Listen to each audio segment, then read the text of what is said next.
असू द्या ना, मंत्र्याचं काही अस्तित्व नसतं मुख्यमंत्री असताना.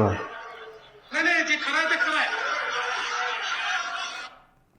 लय मस्ती आली, अंगामध्ये माज चढला, अहंकाराने डोक्यावरती असं राज्य केलं की हे असं होतं. फडणवीस जर मंत्र्यांचं काही अस्तित्वच नाहीये तर 39 मंत्री काय बोकंडी बसवायला घेतलेत का मंत्रिमंडळामध्ये? त्यांचा खर्च, त्यांच्या गाड्या, त्यांना बोंबलत हिंडवायचं, त्याच्यावरती जो खर्च होतोय तो सामान्य माणसांचाच होतोय ना.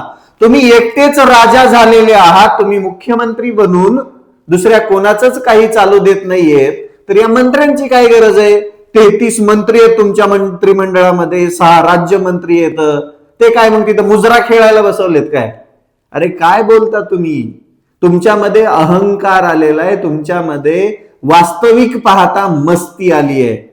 तुम्हाला एका गोष्टीचा माज चढलाय की या महाराष्ट्रामध्ये मी खरेल तोच कायदा, मी बोलेल तोच कायदा, मी म्हणजे राजा, असं झालंय तुमचं. आणि त्याच्यामधूनच ऑन रेकॉर्ड विधानसभेमध्ये तुम्ही बोलताय की दुसऱ्या कोणत्याच मंत्र्याचं काहीच अस्तित्व नसतं, मुख्यमंत्रीच सर्वोच्च आणि सर्व असतो, त्याच सगळं ऐकल्या जातं. मग मंत्री कशाला झक मारायला बसवलेत काय तिथं?